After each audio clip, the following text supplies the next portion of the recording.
told my 17-year-old, read this, put everything aside, read this, and then this will get you up to speed on where we are towards the big print and that why. He's already orange pilled completely. I'm in Japan. I'm talking to a guy in Austria. You're 27. I'm 61. I'm a boomer. You're Gen Z. How did that market form? How did that relationship come together? Bitcoin is the thing, but what we're really interested in is we're interested in the future. And I did what Mike tells you to do. He says, don't buy my stock, buy Bitcoin. You may have to work and earn in fiat, but you're not going to thrive in fiat. But right now we agree on this thing that we can see and other people can't see, but you see it and you can talk about it. And there are things that you can refer to because you're engaged in this idea of time preference, right? And lowering your time preference so that you are making decisions today. And we talked about before about when you have children, you are making decisions today to make their lives better.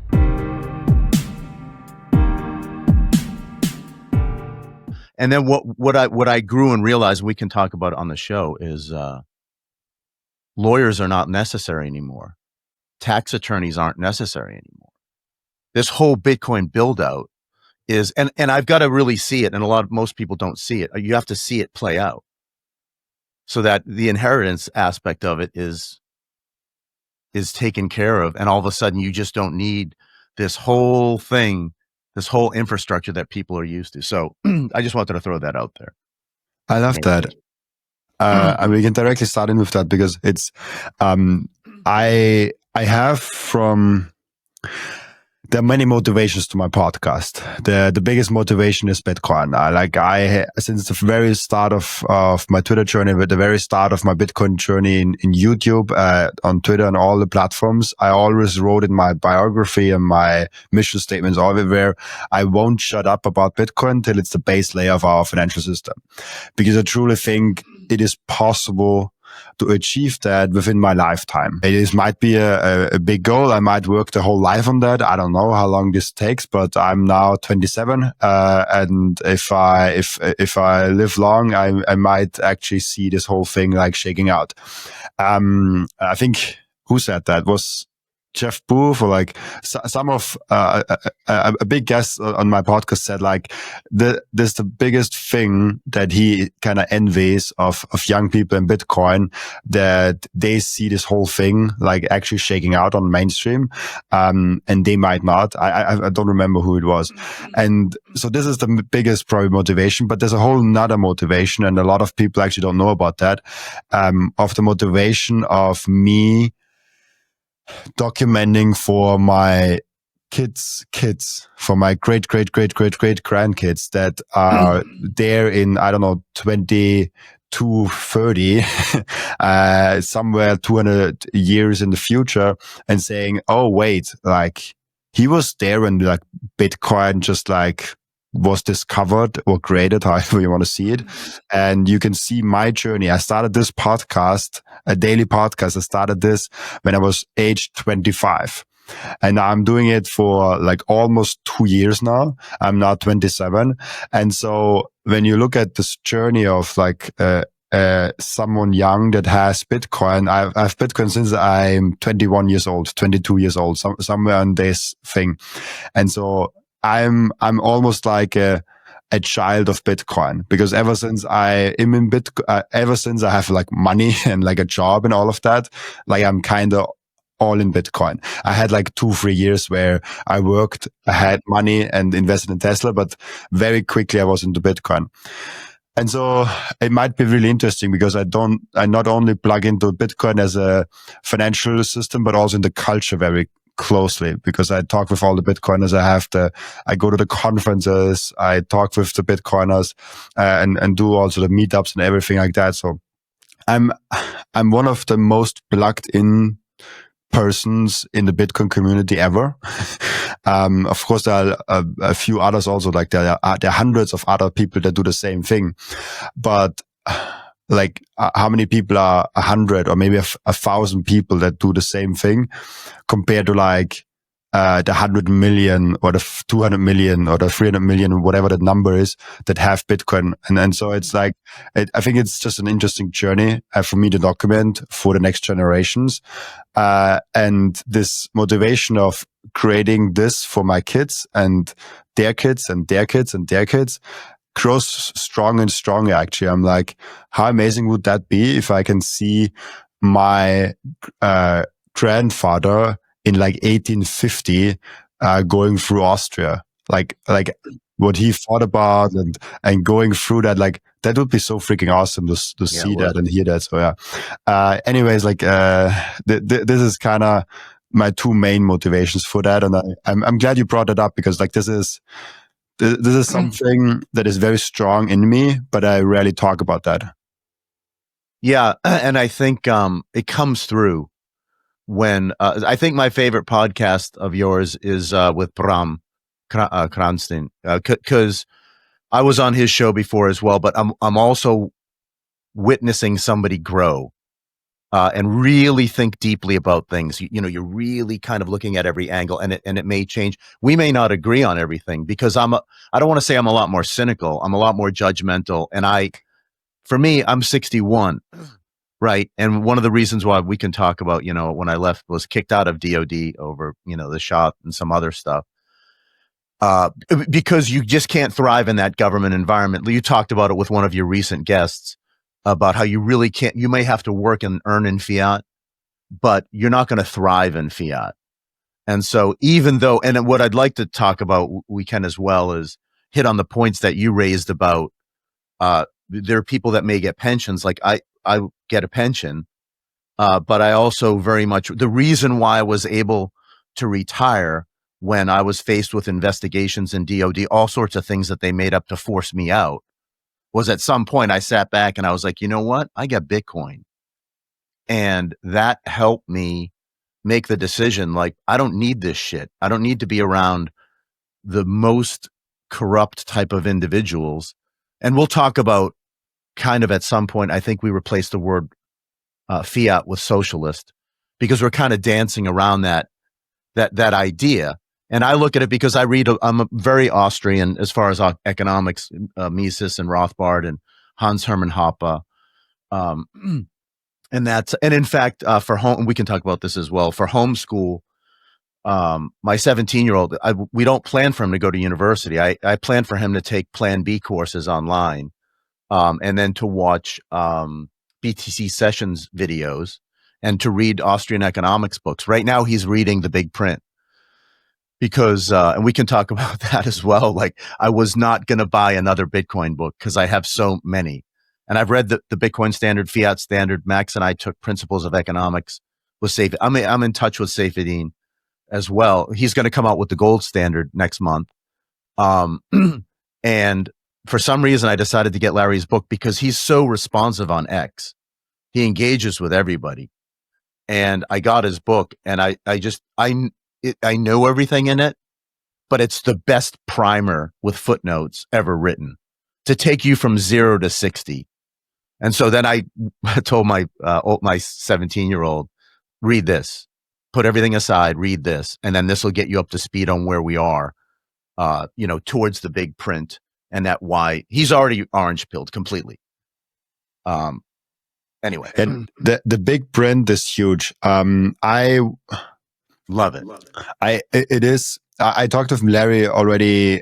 I had him 2 times already in the podcast before the book came out, and so he actually talked about the big print in those podcasts before he like released it, and it was such a simple idea of like there's a huge print coming, and it's like it's kind of also like what Lynn Alden always says, like nothing stops this train. But I love the idea of the big print, and I honestly, like, it's not impossible, but I honestly would love to see a movie written on that, like the idea. Big Short. Yeah, like the Big Short, like yeah, that would be freaking awesome. I think it's too early still, like for like a Bitcoin movie like that, like a huge one.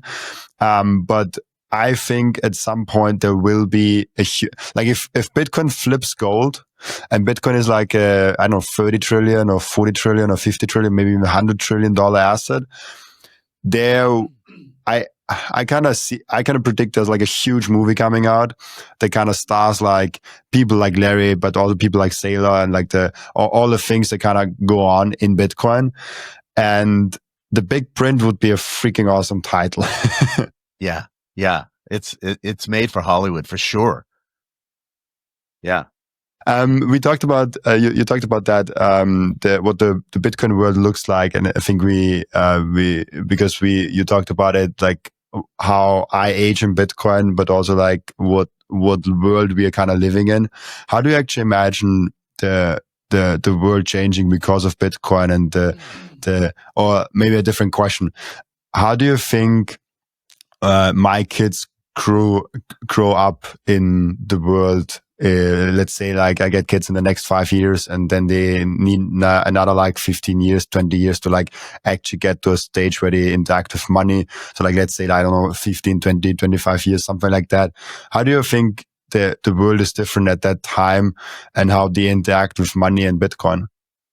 Well, I think that, and, appealing probably to as wide as an audience as this podcast attracts, because you may have metrics on it. I don't know. So I'm past, and I was thinking about this when I was listening to maybe your show with Bram, is, I picture like I'm having and this is the market that has formed around Bitcoin is the reason why we've come together. But we've stayed for the conversation. We've stayed for the ideas, and I like when we disagree because we can hash things out. But it's really like I invited, you over. It's like sometimes you may have had an experience, and I did in the Netherlands when I was stationed there. I was stationed in Germany, in the 90s in the U.S. Army, and we traveled to Groningen in the northern Netherlands, my favorite town in the world, probably. It's a university town. And we were walking down the street, and these, Dutch girls kind of, signaled to us that, come sit down, have a beer or whatever. That interaction started decades long friendships. And it was good beer and it was really it was within the first few months of me being stationed in Europe. And my parents, I grew up in Boston, which is a pretty, city with a lot of culture. So, I have always appreciated the finer things in life. That's not to say that my family always had money, but I always kind of appreciated probably the things that we all would appreciate if we were on a gold standard at the time. And the things that were to be appreciated in Europe, good bread, good beer, were just accoutrements to the good conversation. So when it's almost like when you invite me to come on the podcast, or Bram, invites me, or then you make these bonds, and Bitcoin's the reason, but you really kind of stayed for the conversation because Bitcoin's simply we could say, well, Bitcoin's money, deal with it. It's coming, deal with it. Nothing stops that train. See you tomorrow. But that's not that interesting. The conversation is what we're here for. And, but the world's a really big place, and you wouldn't do this to everybody. You're not inviting everybody over to your table. You're not inviting the drunk slob who's falling over. You're not inviting the abusive dude or the drug guy, or whatever. We're all very selective about who we communicate within a certain orbit. However, because of this technology, I'm in Japan. I'm talking to a guy in Austria. You're 27. I'm 61. I'm a boomer. You're Gen Z. How did that market form? How did that relationship come together? Bitcoin is the thing, but what we're really interested in is we're interested in the future, and we're interested in creating a future. You already talked about it, about you're aspirational about having kids. I have kids, and I had them late, 17-year-old and a 12-year-old. Best thing I ever did. If I could go back in time, I'd have more kids. And if I knew what I knew now, I would have homeschooled from the beginning. And I would have, because I'm class of 2020 Bitcoin, and so started stacking around the same as Seyr, and read the Bitcoin Standard probably 2019, and I just have always been open to good ideas. And in reference to your question about how does the world change, or how are your kids going to be in this new Bitcoin world? I don't think the answers might not be as satisfactory as one would think, because I don't look at it as some sort of utopia. And this is where I'm not saying that I disagree with Larry Lepard, because I understand what he's trying to get across and fix the money, fix the world. And I think I may have said this last time we chatted, but I don't adhere to that, because you can fix the money, and the money is a tool that's going to help with this. It's going to give us an opportunity. I think I wrote this on X recently. Bitcoin gives us an opportunity to take an exit ramp from the current system that we're trapped in. But it's not going to do the work for us. It's just a ramp. It's like in Germany, the Ausfahrt, right, on the Autobahn, right? It's coming in 100 meters, it's coming in 200 meters, or 300, 200, 100. Are you taking the off ramp? And at some point, we have to have a reason to take that off ramp. Right now, very few people are taking that off ramp. They're going to have to see this entire thing build out. So where do I think we'll be in the future? I think we'll still be in that place of humanity where you might invite me over to your table, I might invite you over to my table, but the vast majority of humanity is still, when we talk about 8 billion people, the vast majority of humanity is going to remain in poverty. The vast majority of humanity is going to remain ignorant. The vast majority of humanity is going to be dealing with struggles. I don't believe in that, privilege thing, but we grew up in, Western countries. We had certain advantages dealing with certain currencies that are the stronger currencies in the world. So for us, that transition, being able to have fiat and converting into Bitcoin is something that the majority of the world isn't going to readily be able to do. Now, that's not a negative, because the positive is, and you may have talked about it on your podcast before, I know Seyfuddin has talked about it as well, is there are going to be places that we can't anticipate the build out, let's say in Africa, right, where they don't have landlines, right? They went right to cell phones. They jumped over the technological, barriers of the early 20th century. They don't have bank accounts. Many, I'm not just talking about everybody. In some countries, they're getting debanked. And we've seen the videos of kiosks in Nigeria and other poor places where people are able to go, and if you have a phone, you can have Bitcoin and you can transact and a market will form. I think that's going to be huge, and that's going to come up while other people in our economic, let's just say we're in the same economic bracket, benefit from being able to convert our fiat currency into this new currency that's going to be a store of value and is going to put us in a deflationary economy.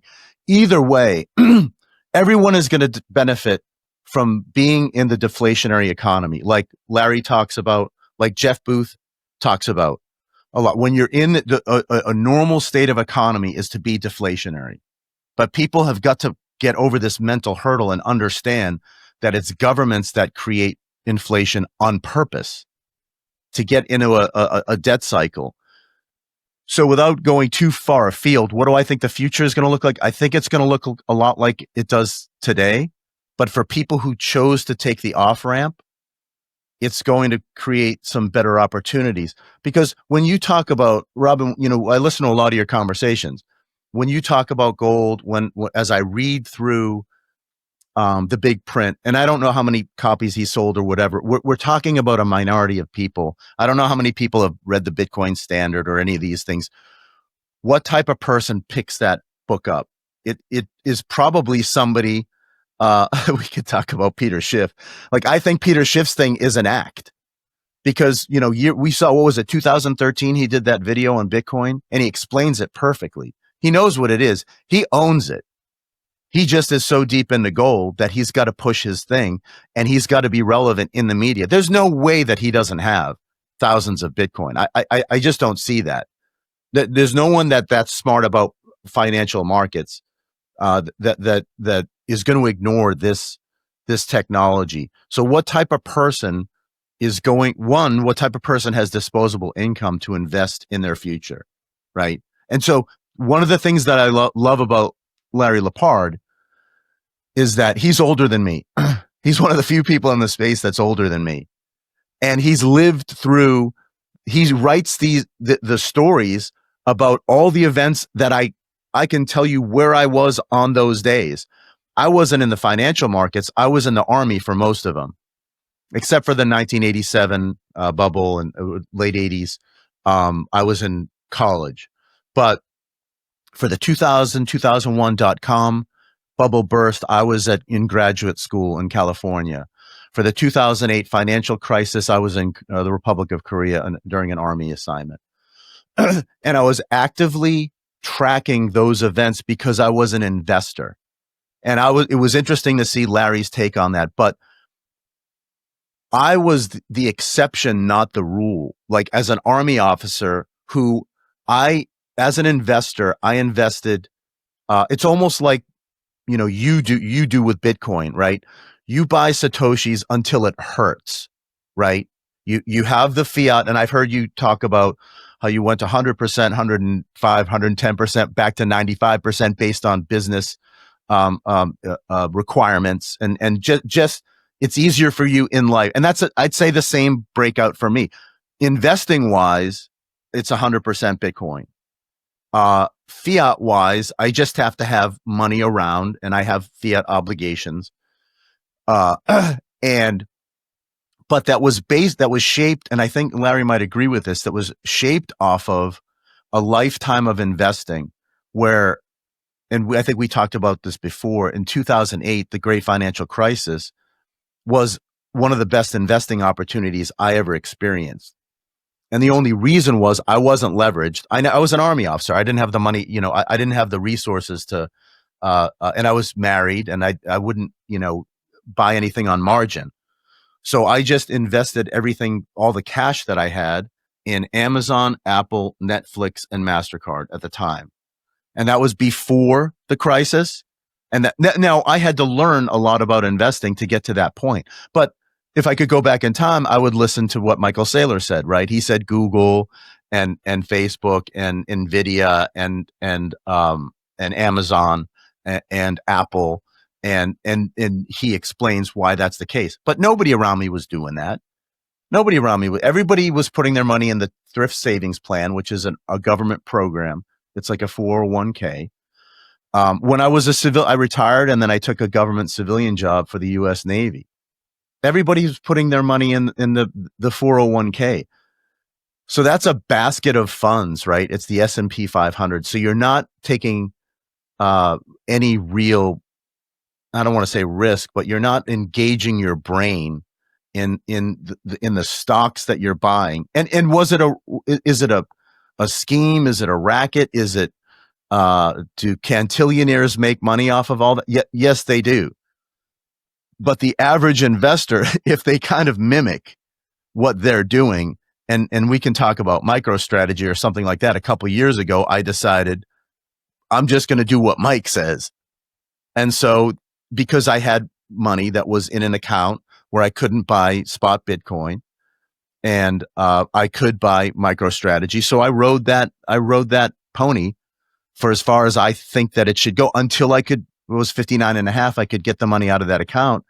And I did what Mike tells you to do. He says, don't buy my stock, buy Bitcoin.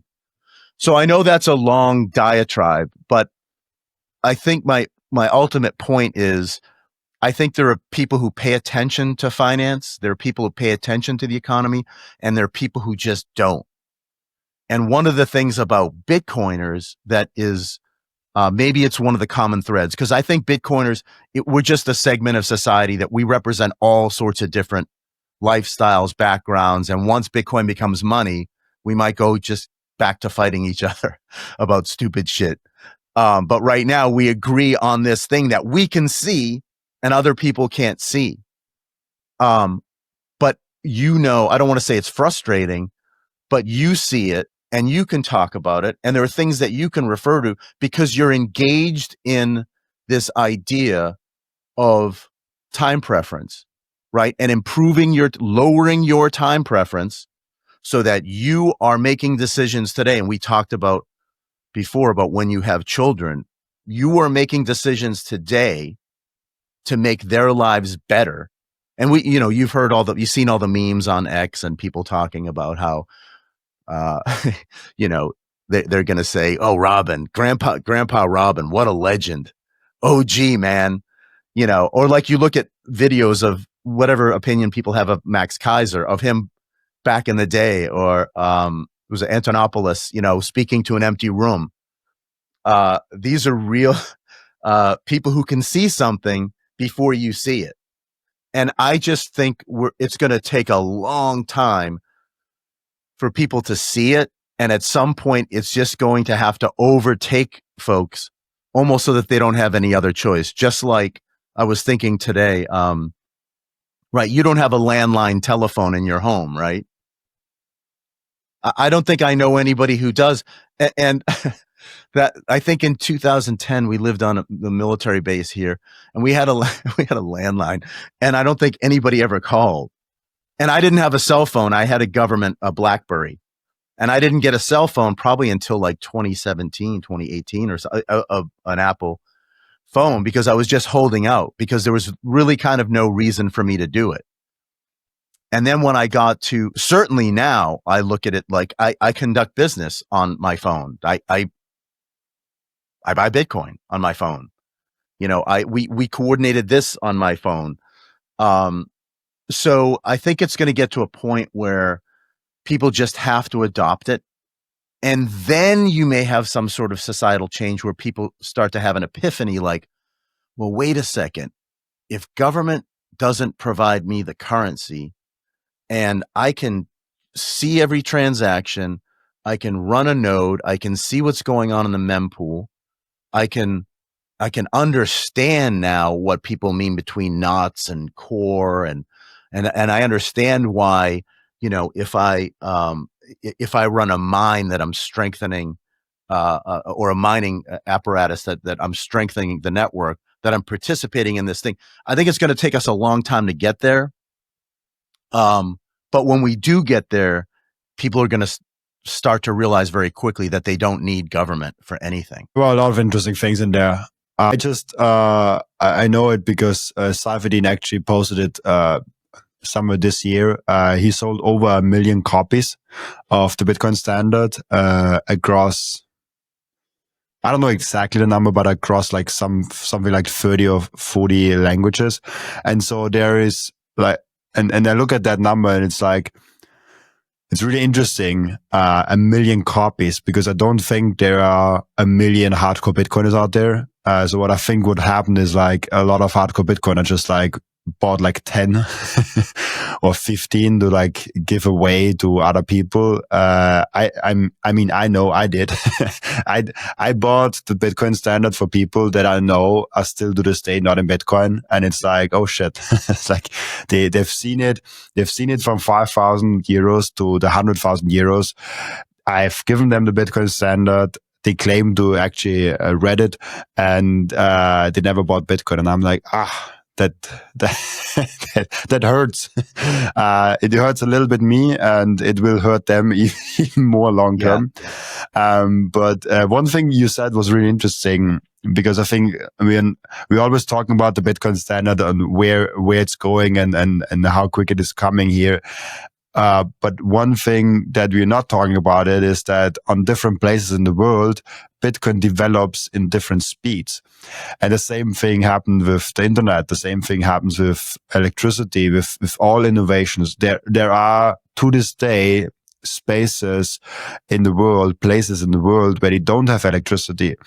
And if you shut down the electricity for a week in Austria, it's like people on the street and killing each other. Yeah, it'll be like Mad Max. It would be Mad Max. And so I also don't believe that Bitcoin will just like grow in every single country at the same speed. There will be countries that will be far away, far further ahead, and they will be like a Bitcoin standard country. They will be like extremely advanced. You can pay everywhere with Bitcoin. You can pay taxes with Bitcoin. Everything will be like Bitcoinized. And then there are places that they are very cautious with Bitcoin, and they don't have that many acceptance, and they might even, the government looks bad on it. And so like long term, most places will accept Bitcoin, but like what happens medium space is also like you don't really know. And I love the thing also of like some countries jump over an actual point of what is an innovation. So for example, we have landlines. Like I remember in my grandparents' home they had landlines when I was a kid. So when I was like 10 to 12, I think until 15 years old, they had a landline. Now it's still there, but like nobody calls there. They have now a phone also. And so I grew up where I saw landlines, but when the iPhone came out in, what was it, 2007, 2009, somewhere along those lines, let's say 2009, I was 11 years old. So when the iPhone came out, I grew up with the iPhone. My father bought the first iPhone. Like I saw that on my phone and like I played things with that. So, and it's really interesting for me to go through that exercise of where innovation came the last 100 years and how different it developed. And so there's a good chance that Africa, especially Nigeria, is really strong on Bitcoin, and they're kind of jumping over banking, the transfer that we're used to, and they're just like, oh, like we just do it peer-to-peer in Bitcoin, and then Europe kind of gets stuck behind. Like that's kind of unfortunately what what I see currently. Yeah, no, I think you're right, and I think that because, like I said, a big elephant in the room, and maybe we'll deal with it somewhere down the road, is what are we going to do about government? And that's, I always say that I want libertarians to be more Bitcoin focused and Bitcoiners to be more libertarian focused. And it doesn't mean claiming any political party. I'm nothing. I'm an anarchist, actually, and so meaning that I believe in the free market, and that markets form, right. Ludwig von Mises, and Safe talks about it in all of his books. He's introduced a whole generation of people to this idea of human action, right? And Rothbard has written about this. Hans Hermann Hoppe. My kids are imbued in all of this stuff, especially the 17-year-old. He understands, and all you got to do is when they're and I did this when they were kids. They'd play with Legos, and they would make something, and I would walk in and I'd take some Legos away, and they'd say, "Well, what are you doing?" I'm like, well, "That's the tax you owe." "Well, what are you doing?" "Well, nothing. I'm not adding to the building, the construction, but that's the tax you owe." "Oh, and by the way, you can't build that way. You have to build it this way." And then they looked at me like I had two heads. And I said, well, that's what government does in a free market, right? You came up with the resources. Somehow you got it doesn't matter that I bought the Legos, but they had resources at their disposal. They came up with some sort of plan. They're using their brains to develop what they think should be how their city works and runs. And here I come using force, right? Coercion, with threat of punishment, and in case of the government, death, if you don't run the market the way that they desire you to run the market. And that's at some point, some Bitcoiners, a lot of Bitcoiners, Saifedean's all over this, and he writes about it all the time on X, and so does Larry. Safe more so because he's more of a Hoppian, and he understands that we just don't need government for anything. And anybody who's read, especially Hoppe, the private production of security, right? My background is national security. I spent 36 years in the U.S. Department of Defense, most of that time in other countries, defending the empire. And it's a farce. It's a jobs program. It doesn't need to be done. The United States and Europe have no existential enemies. Russia is not coming to invade Vienna again. And that's the whole thing that, Russia was invited when they did it the last time. But, not the last time, during the Napoleonic Wars. People don't know that the Soviet Union, invaded Austria and then removed from Austria through negotiations after World War II. But during the Napoleonic era, Napoleon came through Vienna quite a few times, and because people and that's germane. And I think this is, you may see if you see my X feed, I'm very critical of Bitcoiners a lot of times. And that's because I think we have to police our own.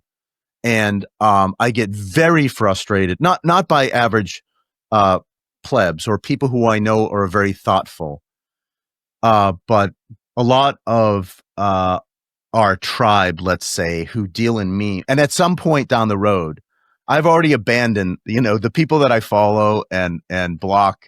It's completely different than 2 years ago. Who I follow and who I listen to, who really kind of delivers value consistently to me. And really all you have to do is kind of be genuine and curious about the world. We don't have to agree on everything. You just have to be a genuine person and agree. And that's why I love your show, is like you said, it's not, and I learned this when I was on the last time, is you're not a Bitcoin show. Bitcoin is a theme. It's an obsession for all of us. But it's a life show. It's a journey show. It's a please tell me about your perspective of life show. And I've learned a lot from guests and people on your show. But one of my criticisms is we seem to have this lack of understanding of history. And there may be history buffs out there that don't care about Bitcoin. And then there's libertarians out there that are gold bugs. And there's all these people out there that we should be fellow travelers. We should have a common understanding. And we should understand why Bitcoin is the future. And maybe we've done a disservice to ourselves by not really understanding history. And here's an example. We can say that life was so great before 1971 when we were on the gold standard. But we were in Vietnam. The United States was, right? So, and that's why I'm not I have no political affiliation. And I don't hate the United States. I'm American. I think, there are a lot of great Americans. There are a lot of great Europeans. A friend of mine once said, there are assholes everywhere and there are good people everywhere. So my idea of like national borders dissipate. I've lived the majority of my life, I think, overseas. I've been in Japan for 21 years. And so my idea of that I've got to classify myself as, with this group of people that I haven't even been around for 2 decades, is farcical. And so I think Bitcoin is one of those things that unites people because we were able to just, use it and communicate through it. But we have to really be cognizant of history, right? And so in the 1970s, yeah, I see all those memes, how all the chicks were hot, they weren't fat, they weren't covered in tattoos. I saw those memes today. And I grew up in that environment. And I think Larry Lepard posted something like, I just want I want my country back. I want that. And I totally agree with him. When I was in high school, the chicks were hot and they were, it was just awesome. I had a car, life was good, but I wasn't in Vietnam. I missed that. And fortunately, and then the early, the 60s were a turbulent time and I was born in 64. So all that stuff was playing out. Kennedy was killed, not quite a year before I was born, and RFK Sr. was killed in 68, and Martin Luther King Jr. 69. They faked the moon landing.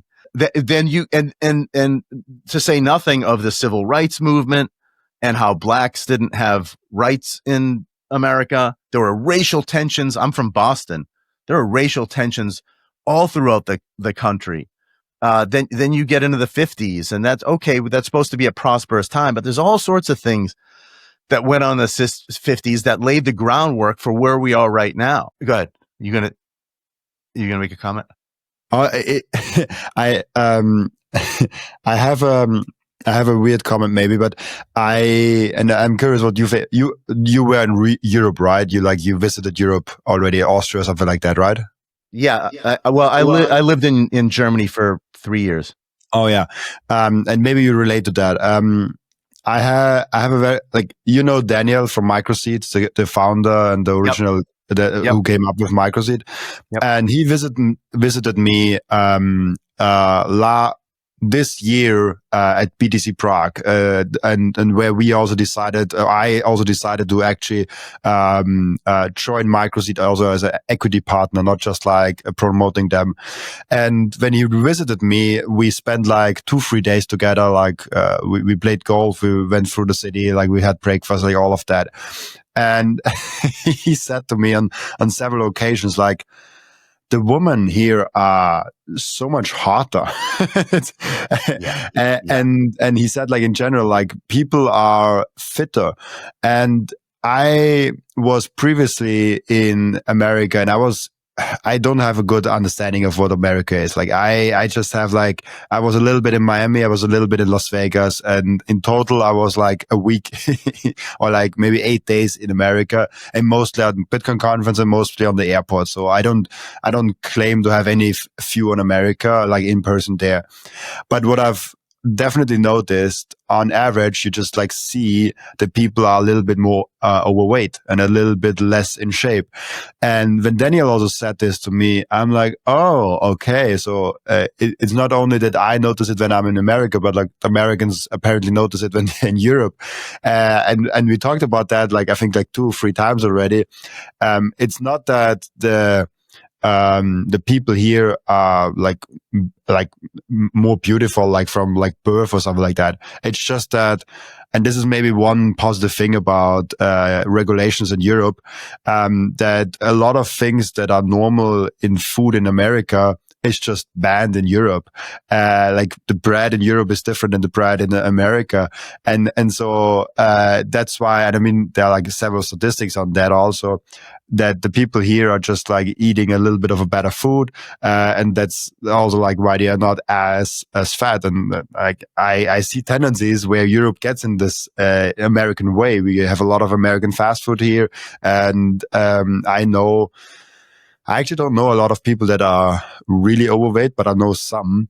And it's just like, and I just noticed the difference between Europe and the USA, in that regard. And when you said, like, earlier in America, the women were prettier, I was like, oh, I saw the same thing kind of with Europe and America. Not that they were prettier, just that if they are, if they are not fat, they seem quicker.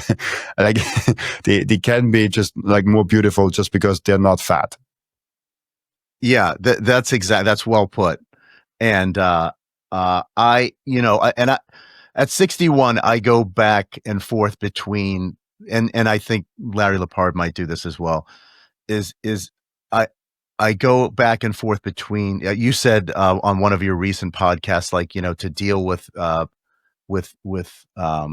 certain situations with kindness. That kindness is a superpower, and I do like that. But however, ... when you got to bring the guy in to be the asshole, I'll raise my hand, because at some point, right? What do they say? Something like, if you want peace, prepare for war. And I don't believe that between states. I believe that as a personal level, right? And I believe there's going to come a time where, and it may get kinetic. I mean, the differences between the world, the way it's designed by, and I'll say socialists, those who believe in the fiat standard, and the endless wars, the bombs are being dropped today that are blowing babies' limbs off today, right now. That's going on. Those people are psychopaths. And it may take kinetic response, force, to stop those people, just like you would use force to protect your family, right? And escalate with, and we're the ones who escalate within reason. We're the ones who believe in trial by jury of your peers. We're the ones who believe in jury nullification. If the state is going to prosecute some, like what's going on in Great Britain. And here's one thing that, and I know this is an aside, but I'll get back to the hot chicks, is that you had said something that made me start to think about, and Safe talked about it in the fiat standard, and he probably addresses it in the gold standard. And you've probably heard, and I did years ago, I read a book, Fin de siècle Vienna. And I was always obsessed with this idea of Vienna pre-war, pre-World War I. Sorry for the people out there who aren't tracking. Before Franz Ferdinand is killed in 1914, Sarajevo. What is that world like in the Habsburg Austro-Hungarian Empire? And it's a world of music and culture. Sure, there's the monarchy, there's political machinations, etc. But it's been well documented, the flourishing of Vienna. And I kind of lost my train of thought. Sorry. But the you compare that with what we have today, right? With especially, let's say, the architecture, right? And this is what Seyr talked about: fiat architecture, right? When you have these big socialist buildings like they had in the Soviet Union, like all the American federal buildings, they just look absolutely horrible. And it's because, they've been built on this fiat standard. There's no artistic um, um, component to it. And so, as we move forward into a Bitcoin standard, I don't necessarily know if it's going to obviate that type of I don't want to say, socialist state ugliness, right? And Seyr talks about fiat architecture, fiat food, right? What the socialist system, and I'll keep using socialist because I just prefer it to fiat, right? It's this, when you're in this command economy, right? And who talked about it? I don't know if it was on one of your podcasts, but I think it was when, yeah, it was. And I'm sorry, you were on somebody else's podcast. He was a young guy and talking, and he talked about this. He talked about physical fitness and eating good food, and the government has just found, this is also, Saifedean has released a lecture series on the Bitcoin Standard podcast, which is the fiat standard. So you have no excuse not to read it now. You're like, I've read it and I listened to it in the shower. And he talked about how governments are incentivized in the United States, in particular, to produce shit food because it's cheap. And when you look at how our government calculates the CPI, when food doesn't go up when it's this shit junk food, because it's industrial waste that Americans are eating. So they can go and they can fill up their basket, and the CPI for them doesn't go up because the only things that are going up is real food: beef, chicken, eggs. I don't think, like you said before, I don't think our bread is real, right? So I don't eat bread anyway because I've been carnivore or keto, or I eat kind of what you think most Bitcoiners kind of should eat. I try to eat real food. It can be done in America or Japan. But we've had such this long run of accepting this crap that comes from and the US government's a socialist government. We can talk about capitalism later and what capitalism is. I know you've talked about it on your show.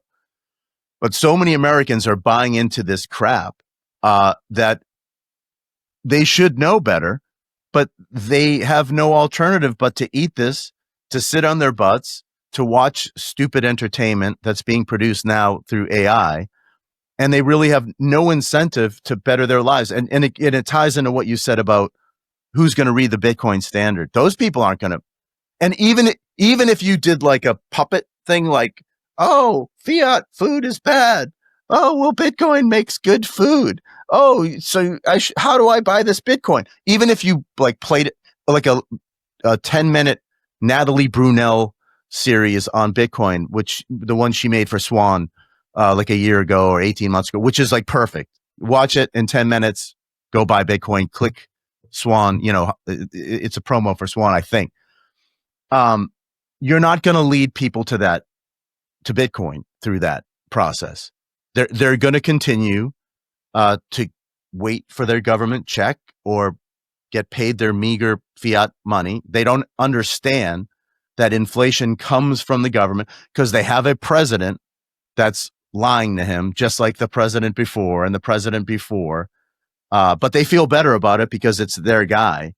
And they're not going to get to a point where they decide, just like you've talked about with many of your guests, many of them, who have either said, hey, all fitness and health and family and God, those things were all important to me. And then I found Bitcoin, or I found Bitcoin and then that helped me clean up my act. And I found all these other things that are really important. And so that small group of humanity, I think is like you said, it's tiny. And so how is that going to spread? Are we going to go through this renaissance where everybody gets Bitcoin and they're like a tanned 17-year-old chick on a beach in Miami? I only say that because I saw this meme on X and it was like a line of tanned like 17, 18-year-old girls on the beach during summer break or something. And it triggered something in me because I remembered that's what my summer breaks were like.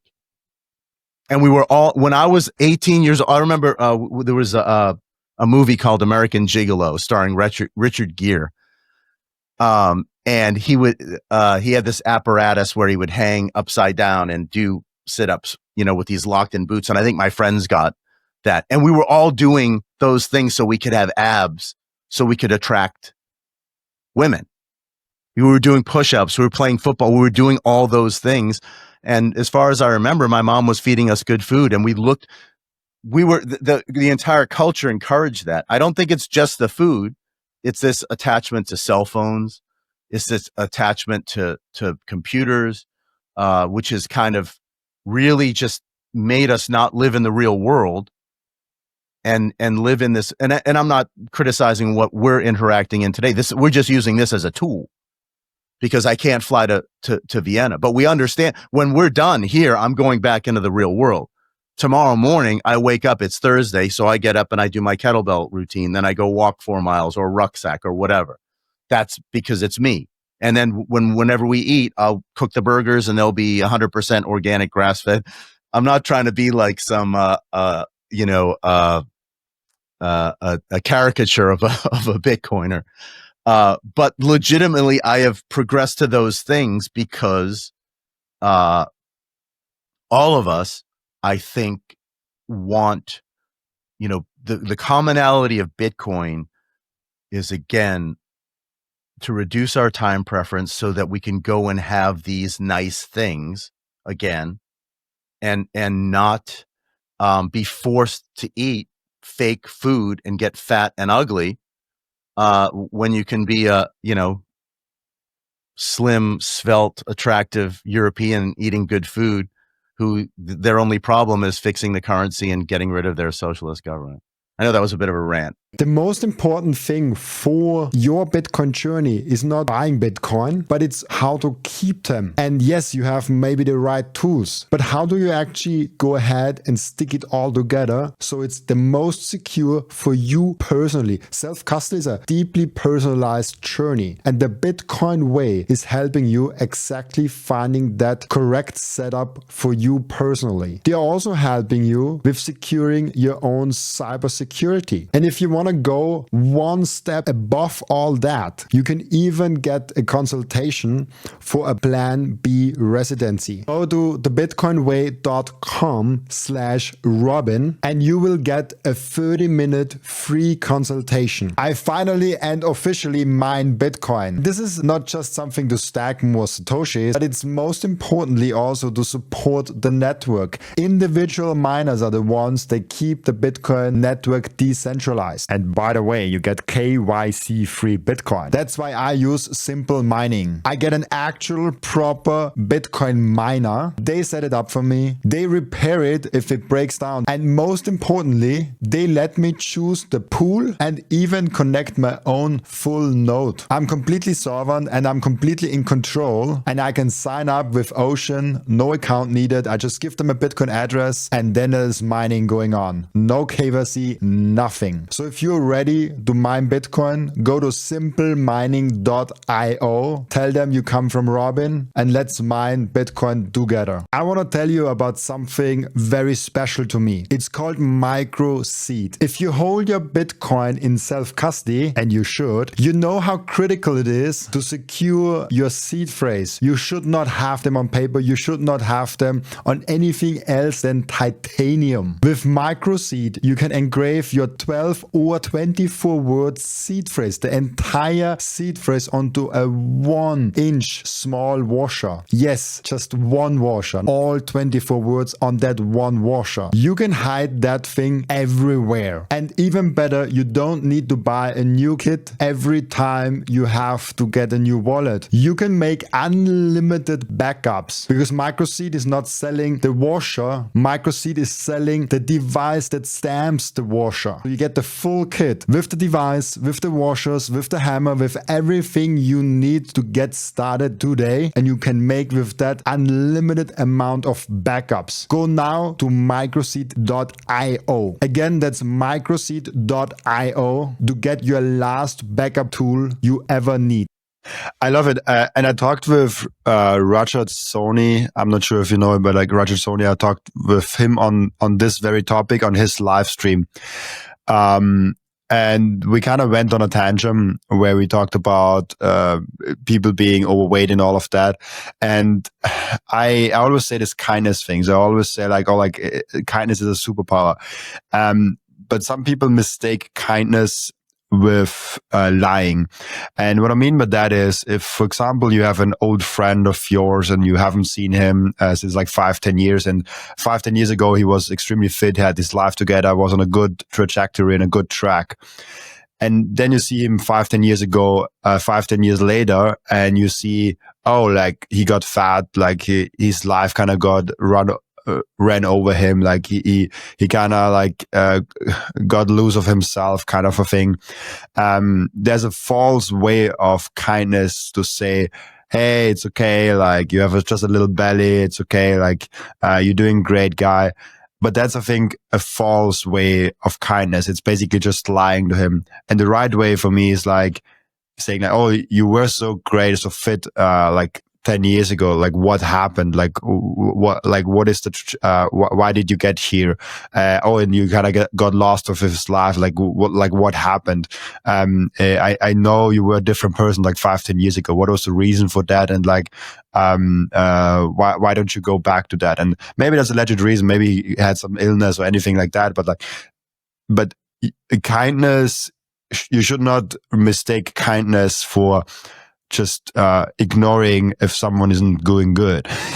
if you need and you should be the person that calls someone out if they're not doing good. Like it's just like saying the truth out loud. And Rajan and I went to this whole tangent that we saw like health ministers that were extremely fat. I heard that. That was awesome. That was crazy for me. I was like, oh shit, like, like how can this be? And especially a health minister, like we know, being overweight is just not healthy. Like it's not about the looks of it, because there's all this like weird body positivity, which I really disagree with in its whole. The intention is nice. Like you should be proud of your body. But not if you're not taking care of your body. Like if you're taking care of your body, you're putting in the proof of work and you're doing, whatever it takes for you to have a great body and like to the proof of work of your body, you should be proud of your body. But if you're eating chips, chocolate and not working out in like months, I don't know if this is body positivity or just lying to yourself. And so, I have a very big problem with that when people say like, don't fat shame me. I'm like, yeah, but you are fat and it's not the problem of me. It's that you are unhealthy and you shorten your life, and you will also have a worse life from that. And so, yeah, it's, and I know actually one friend of mine who has like a disease. So she really struggles with fat and she has to get a surgery to get this fat away. So she cannot train this fat off. But that's like 0. whatever percentage of people. Most people that are overweight are because they have very bad habits. They're eating too much and they are moving not enough. And so it's a whole different tangent. And that's why the podcast is also not fully focused on Bitcoin, but it has some theme in there. And I just wanted to throw that in there because when people say like, oh, you're kind, they sometimes mistake the definition that I have about kindness. Kindness is also calling someone out if he's not doing good and like helping him in his path forward and kind of motivating or inspiring him to do better. Yeah, I completely agree. And I think a lot of what you talk about and that was the podcast I was referring to earlier. And I got a good chuckle out, and I probably heard it a couple hours ago.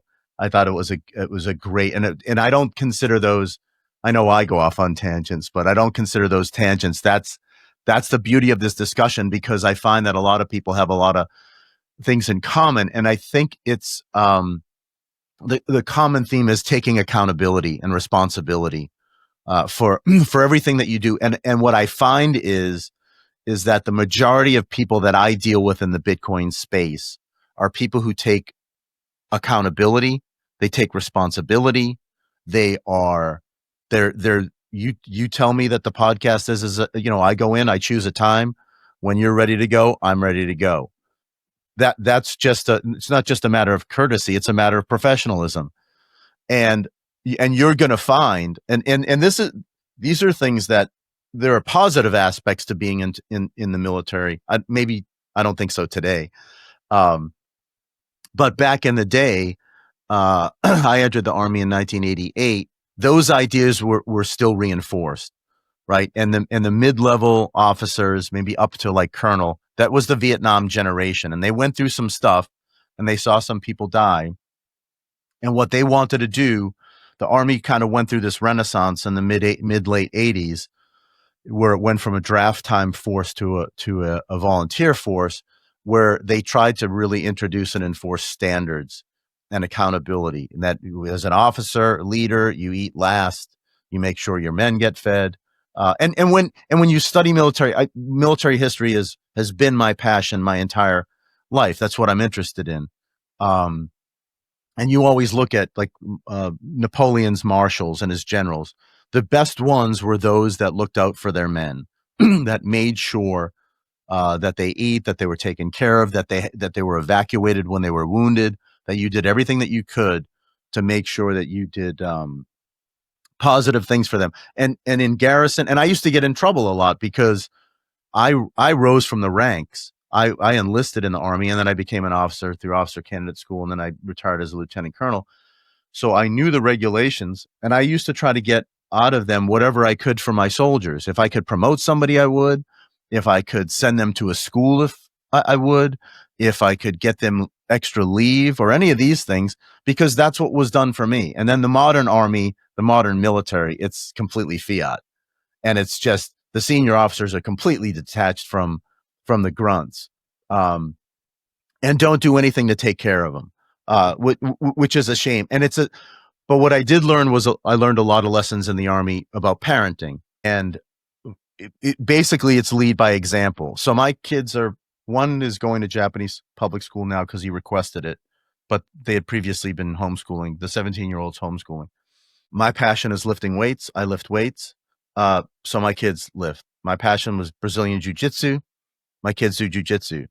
The 17-year-old, I don't roll with him anymore because he'll kick my ass. Because he's been doing it since he was 6. So 11 years. Well, we missed a year because of COVID.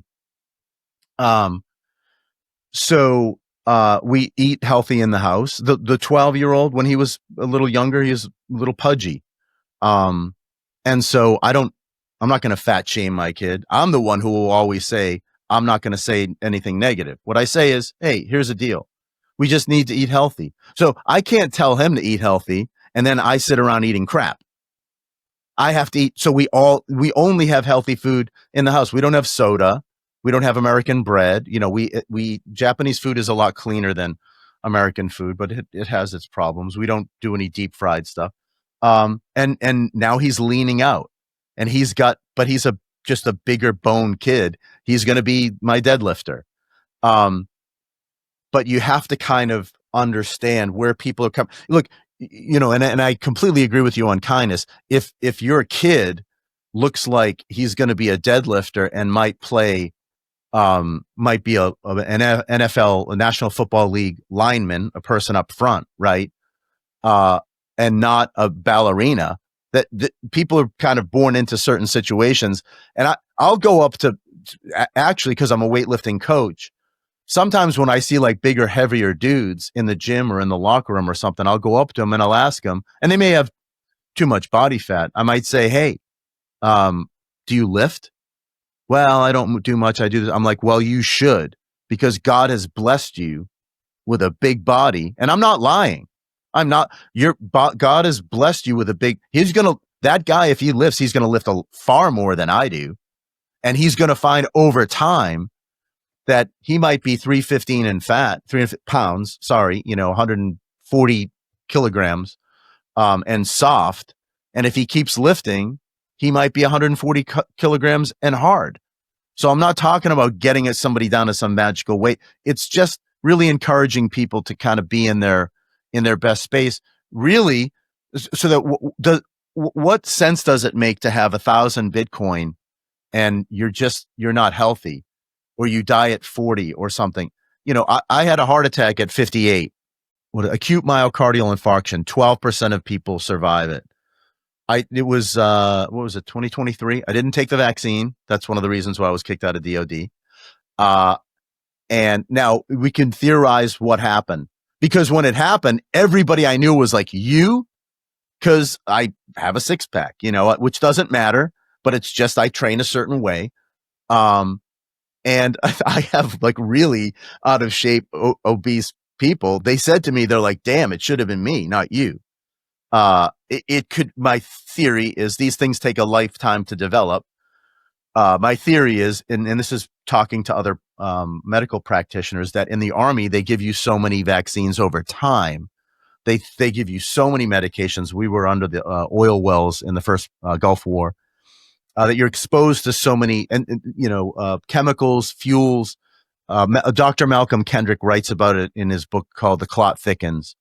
And it tells you that sometimes it takes 30 to 40 years for these types of things to develop. But that it was right after jujitsu, that thing. And I drove home like a dumbass, during the heart attack. But I look at that. I was already a Bitcoiner. I look at it like a Bitcoiner in a way. Right. And I have to teach my kids a lesson, right? One, don't be a pussy. That's an Army thing, right?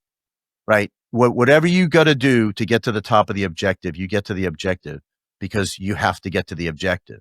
I had to drive home. I told at some point, I was like, I called some friends. They're like, you're having a heart attack. So went to I was under, I didn't have cardiac arrest.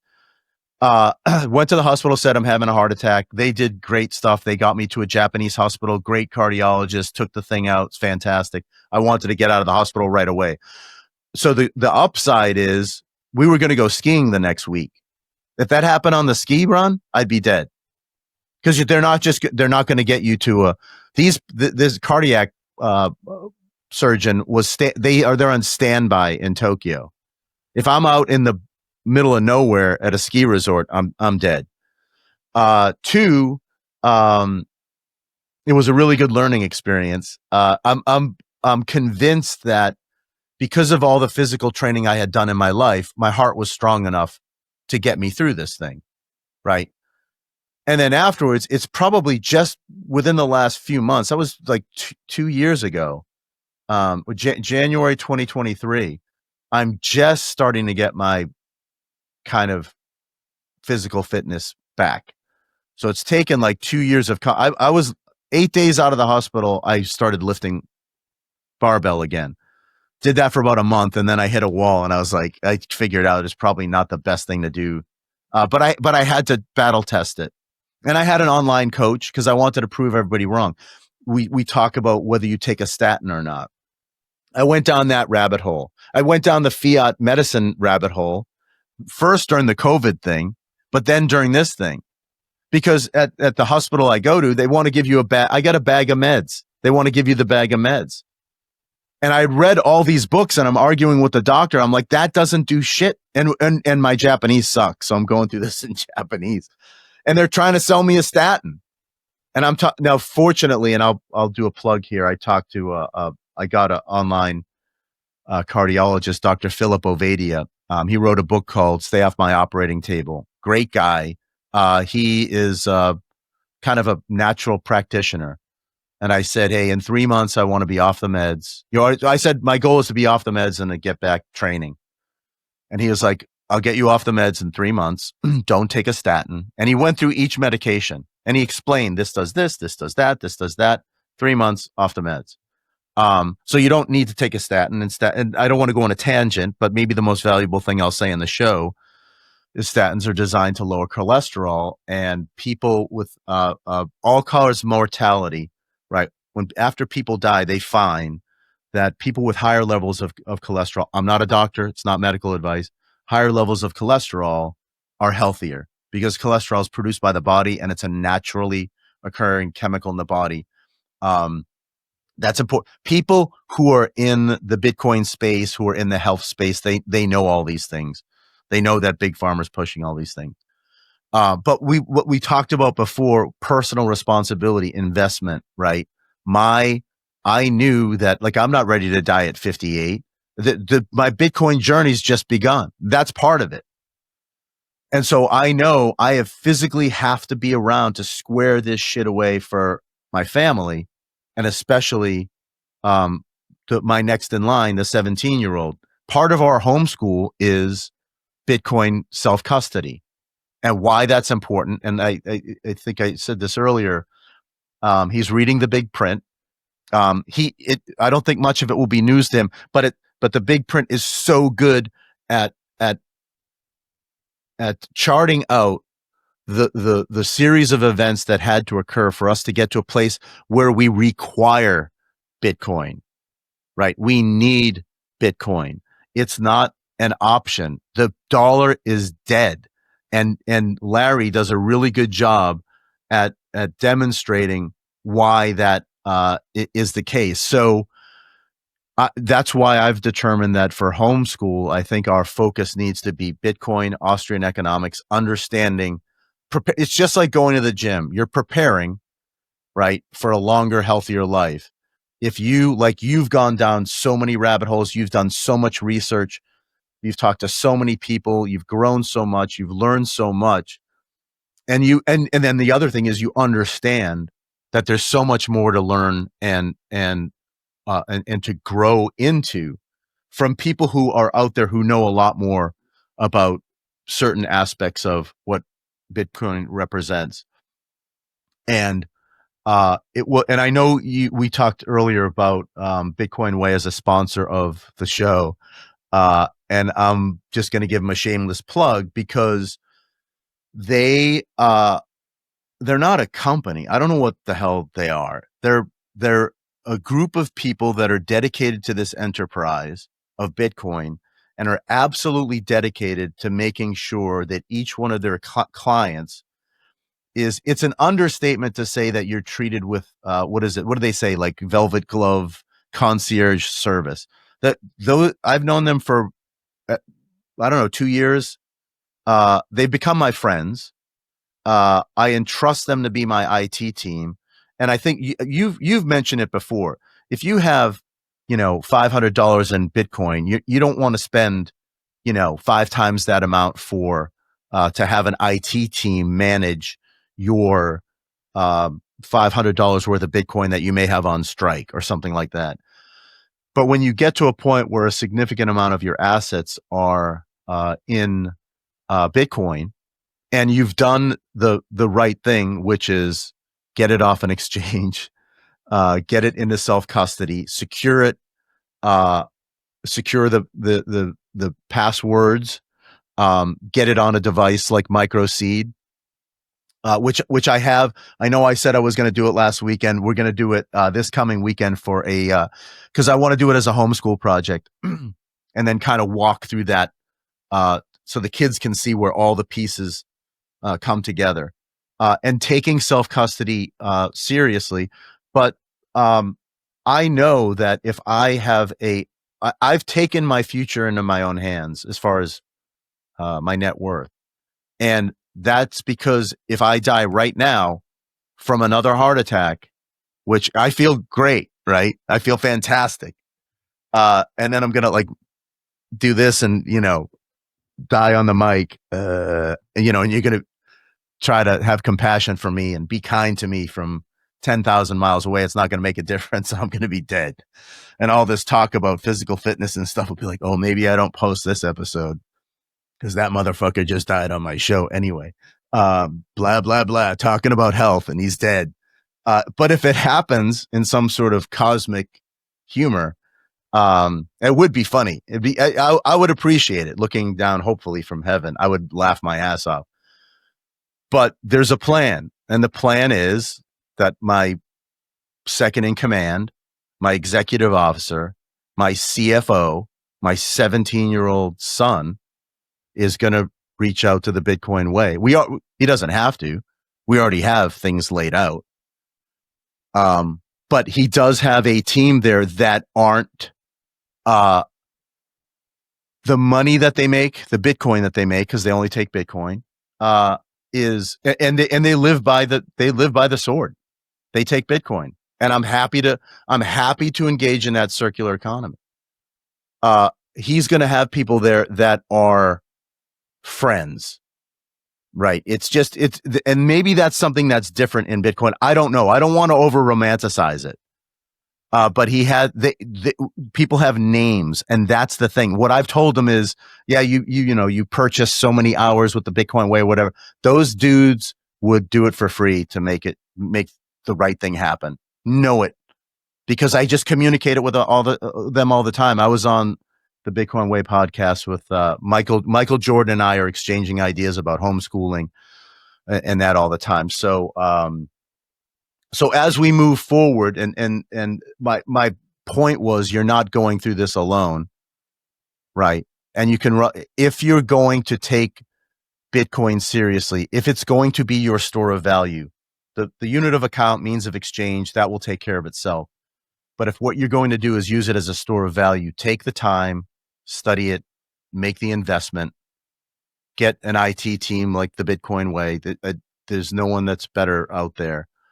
But then, like we said before, personal responsibility and accountability, you have to eat right. You have to take care of yourself. You have to be there for your progeny. We got to enjoy this ride. How much time do I have left? I'm 61. 20 years, 30. I'm going with 40, and I want to be jacked. And I'll take some sort of, I'm not down for AI or transhumanism, but I'll take some sort of synthetic thing to make me look like a 20-year-old jacked guy. Hopefully it's natural. But and then we enjoy that prosperous life together. Is everybody going to do that? I don't think so, because not everybody does it now. I don't know, Robin. I mean, how many of your peers are? It may be different in Europe. But, and I was an Army officer, so my peers would be college educated. By the time you are 40 as an Army officer, everybody has a master's degree. They've lived around the world, and these people have their money in a 401k basically, and have zero curiosity. I have orange pilled no one in DOD, but there were 3 people that I knew. We worked in the same office in Japan, and we were orange pilled. But it wasn't through convincing anyone. It's because 2 of us were libertarians and were gold bugs and converted. And one was a guy that we just bludgeoned to death, and told him, you will invest in this thing because, we like you too much. But I know I went on for some time. There's this really interesting thing where when you get into Bitcoin and you get into the whole philosophy, and I talk about those 3 pillars of Bitcoin. It's a wealth pillar that you will get rich and wealthy from it. Then there's the freedom pillar. Nobody can take away your money. You can transact with anyone. And then there's the 3rd pillar that, for me, honestly, is almost the most valuable one, because you learn the most from Bitcoin. As you learn this proof of work concept, you learn about homeschooling, learn about all of those things. And I think this episode, especially with you, is a great testament to the 3rd pillar of having the culture aspect of Bitcoin. Because we didn't talk about how huge Bitcoin will be, or what the retirement of Bitcoin will be, or how you can transact, or all of that. It's really the culture aspect that I think is the most important one, at least for me. I mean, I'm biased because I'm so deep in the culture aspect with the podcast and the conferences. And I told you before, my throat is a little bit I don't know how to say in English, but not fully there. And so I'm 2% sick, if you will. So, because I was the last 4 days at a conference, and I will fly tomorrow in the morning, to the next one. And of course, I could just like stay at home and then sleep and rest, and I probably should do that. But I'm like, oh, like I can rest anyway, so I will just like rest on the plane. I will rest in the hotel room, because I don't want to miss that. Like, it's just too much fun. And of course, if I get fever and anything bad, like I will of course stay at home. But like it's too much fun to miss out on the culture aspect. And then people say like, oh, why are you doing all those things? I'm not only on a mission, but it's also a lot of fun. You learn so much from the culture and from the people. And so, yeah, I think this is just like a great testament to that. And we've gone, I saw the time like 2 minutes ago, and I was like, oh wait, we were at the end of the time already. Like we're already going like almost like 1.5 hours. So I want to ask you the question that I always ask each and every one of my returning guests. And the question is, what have you learned outside of Bitcoin since your last appearance on the podcast? So much. And then it's a cheat because I listen to your podcast and I'm like, oh, I'm going to say this. I'm going to, but then something that I just kind of wanted to get out there, that just based on what you just said, is that, and somebody says it about jiu-jitsu, Brazilian jiu-jitsu as well, is it's like, I'm not going to say amongst all. Again, I don't want to make this an emotional appeal, but it's almost like we are in a social club that has a Bitcoin problem or a Bitcoin commonality. And that's what we say about jiu-jitsu, is it's a social club with a jiu-jitsu problem. Right. And you kind of go there to do the jujitsu, and I do, and I enjoy it and I have fun. I have to control how I do it in my old age. But I do it in a small group, and I show up because I want to see, I love those guys. They're, for me, it's a small club. Sometimes I bring my kids, and some older guys, and then my kids train at night on base, and I go and I watch them sometimes, and then we go downtown. There's the head dojo down there, and everybody knows like my physical situation, and a lot of times I go down there and I just watch my kids roll. I won't participate, and they all come up to me and they're like, "Hey, how you doing? How's it going? How you feeling?" And it's like a family. It's a community, and I think what you said about the culture, that's important. That's important to maintain. That's important to build out. I've learned, of course, since my heart attack, I learned, I don't want to say that I didn't change anything. When I talked to my doctor, that's why I said, I wish I smoked. I wish I was fat. I wish I ate like crap. I wish I was a drunk, because he would say, stop all those things and that might help. But I didn't do any of those things. So I don't want to say that I learned, too much, but I did learn that, and you've talked about it on the podcast when you talk about fiat, right? How much time do you put in the fiat world to earn fiat, to convert into Bitcoin? And where is this tipping point, right? And for you, it went like this, because you decided, like you said, to take risk and to engage in this enterprise. But as well as I do, deep in your heart, that's not the risky decision. The risky decision is to not do it, right? The one you're going to regret is to not do it. And when you said that, what I thought was, I'm 61. What do I have to lose? Right? So when I had disagreements with my government and they forced me out of the Department of Defense for various reasons, at some point I was like, what do I have to lose? And it's not just simply that I have Bitcoin, but that was a big decision, not just because of self-custodying it, right? Not just because I had the confidence of working with professionals like the Bitcoin way, not just because I listen to people like you, that every time I think I'm crazy, you're interviewing somebody that tells me maybe I'm not so crazy, maybe the other ones are crazy. But because the greater risk is remaining in the fiat world. The greater risk is not, again, it's time preference. It dawned on me that I have fewer years remaining, right? I probably will not run out of financial resources. I'm at that point, but time is super valuable to me. So when I was like cutting corners at work, trying to leave early to go to jujitsu. Or I used to get criticized all the time because at lunch I was at the gym, because everybody in the Department of Defense now is fat, right? You got Hegseth, who's the psychotic leader of the Department of War, and he takes it to an extreme, being in shape, but he's a psychopath. So great. I'd rather have I'd rather have that.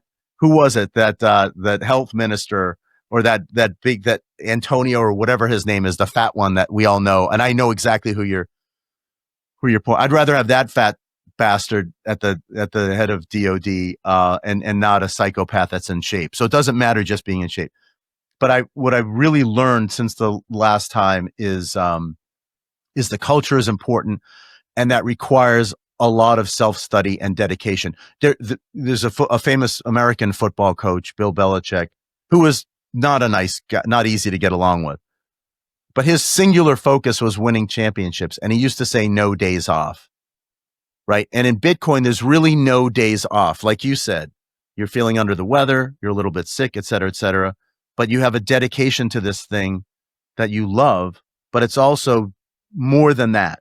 It's also an obligation to me, in a way, right? I know you thought, well, I told him this is the time we would do it. We're going to do it, and I'll suck it up, and then I'll sleep on the plane or whatever.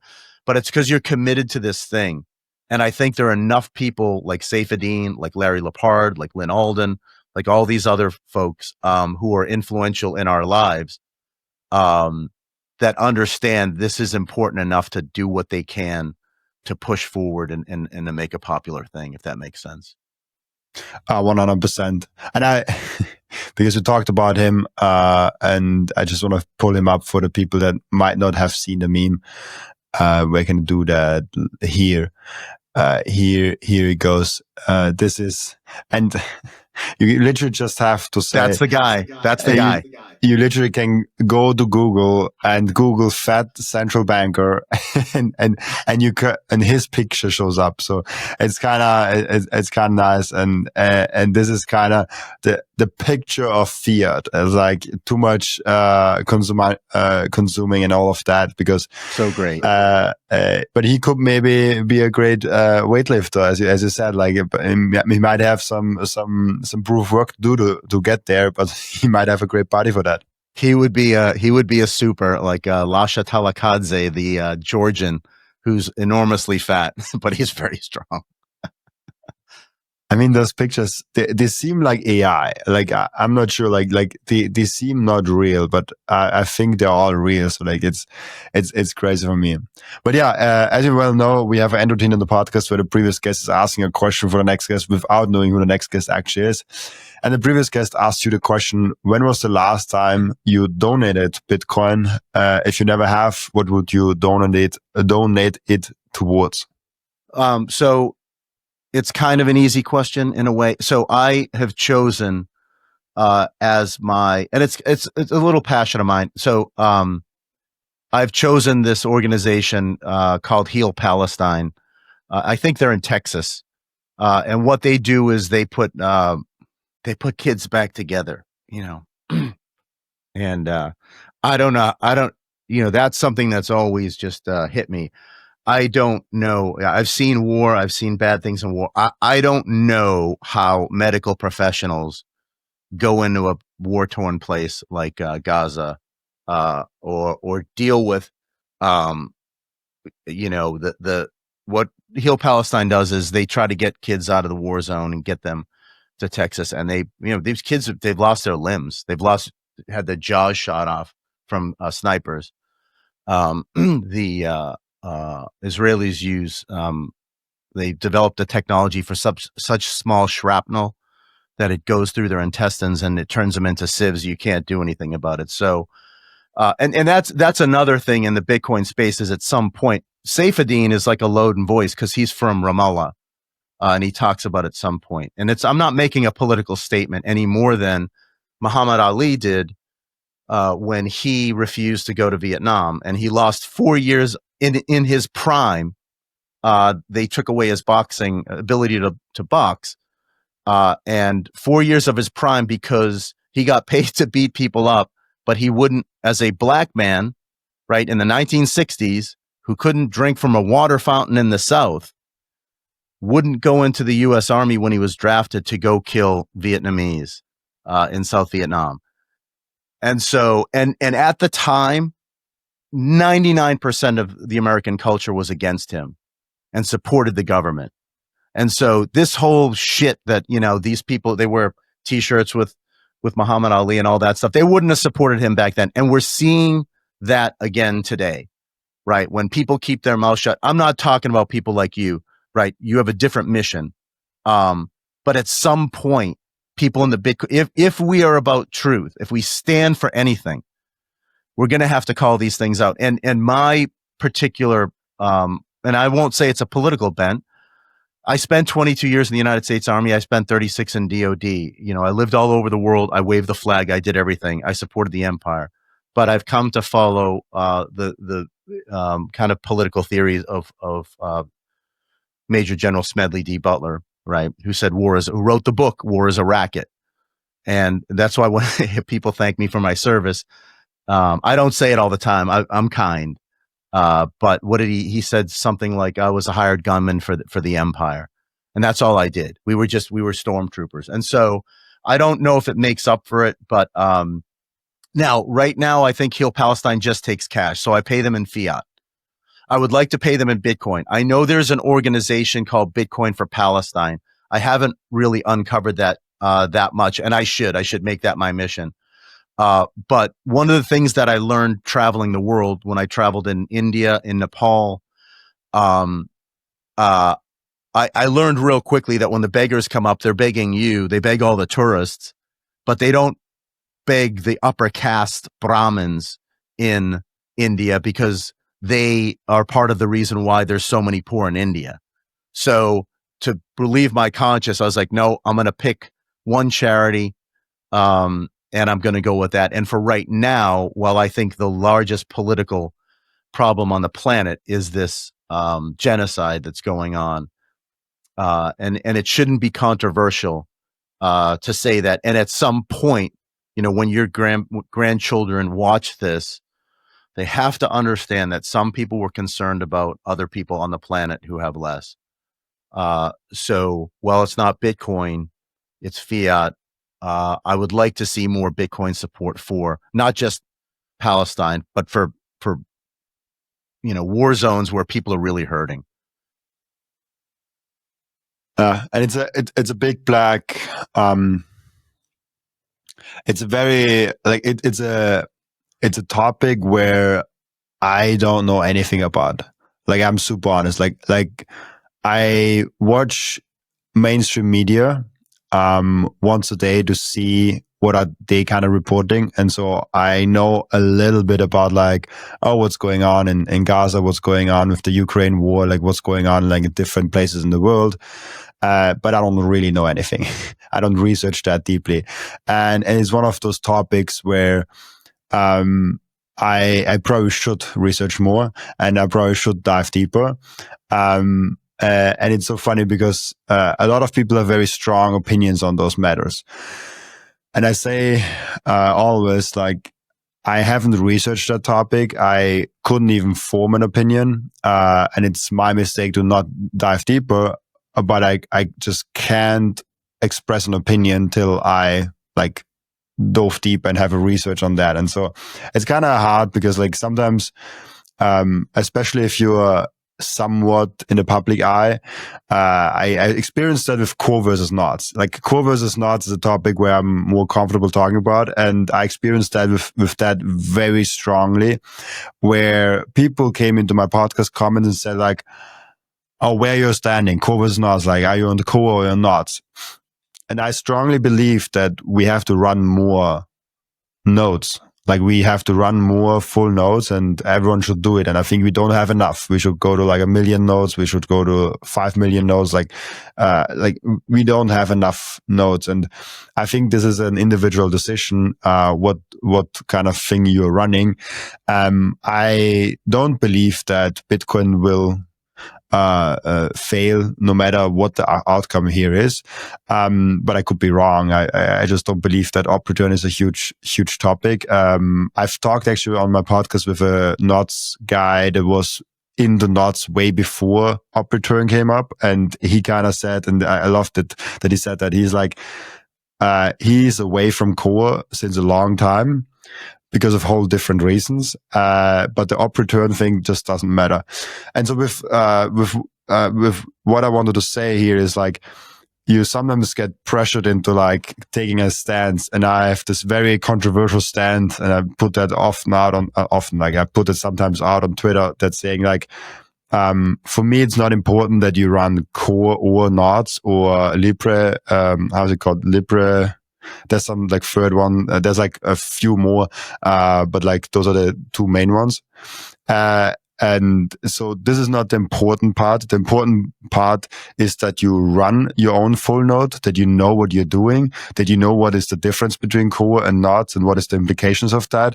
And if you're an informed person that makes his own decision and has an economically connected node at home that you're using, this is a strong voice, no matter on which side.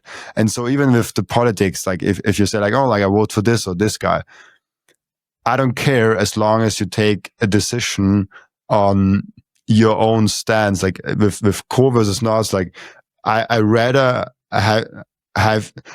you run a different node implementation that is informed and you know why you're doing that than you run the node implementation that I like, just because I like that, but you have no clue what you're doing, because then you're not a strong voice, then you're just a follower, you're just a sheep. And coming back to Palestine and political topic and war, I refuse to have any opinions on any topic before I really researched and really know like the thing. So I don't know how this relates to what you said, but like this is kind of what I'm thinking. Sometimes it's better to have no opinion than a stupid sheep opinion that you just like talk for something that someone said. Like, it doesn't really relate, but like that was just came to my mind when you said that. No, that's valid, Robin. And then the other thing is, it occurs to me that I'm 61, right? And this goes back to me saying, what do I have to lose? I spent 36 years of my life in the Department of Defense. My specialty is national security affairs, military history. I've studied these regions extensively. I'm more comfortable talking about that than Bitcoin by far. So I spent more time in the Department of Defense than you spent on this planet. And if you had asked me that question, or any political question like around 27, I would have been a lieutenant in the Army or a captain. Yeah, a young lieutenant. I would have been like, bomb the Palestinians into submission. That's where I would have been. I was hardcore. Now, that's not conservative. I don't want to get in. I know we have to go. A debate, because there are no American conservatives. I mean, the most conservative position is no government, and you wouldn't have war. But it's I think the common theme that we can take away from Bitcoiners, wherever you find yourself on that and political spectrum or humanity or protesting, or when it's appropriate to do, when it's not appropriate to do, when it's appropriate to wear on your sleeve and not, because even Safe doesn't. Right. His whole series right now, he's from Ramallah. His whole series right now is on the fiat standard. So he keeps it within a certain framework. But as long as we understand in the Bitcoin community, I think most of us agree, is that we agree in the free exchange of ideas, of goods and services. We agree in a voluntary, peaceful exchange amongst people. We've talked about when kindness is kindness and when it's not kindness. We believe in human decency and human dignity. We probably believe in, I'm a big natural rights guy, life, liberty, and property, and I respect that.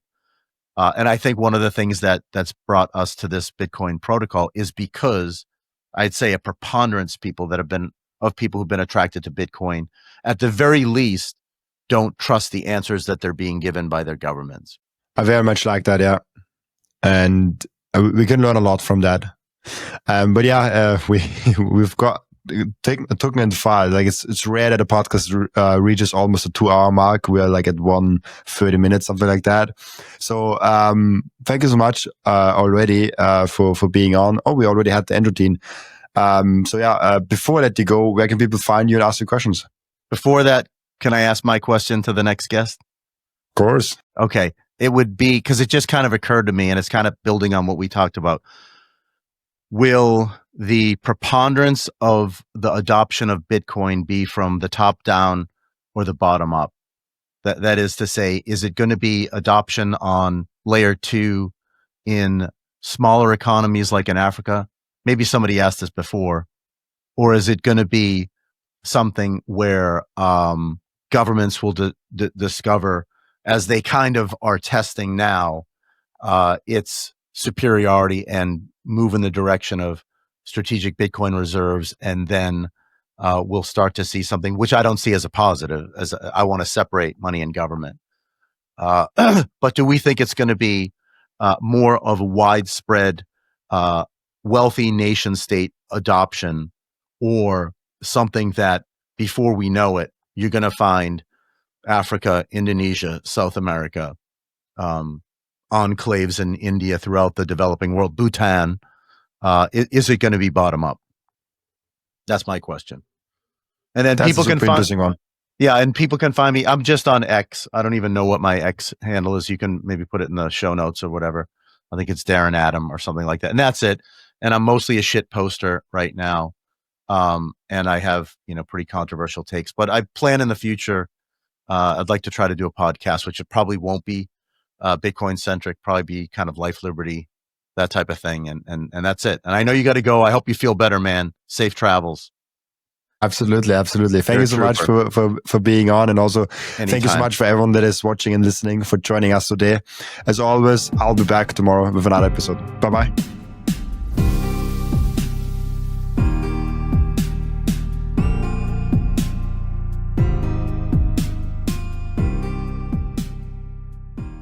This content is for educational and entertainment purposes only and does not constitute financial advice.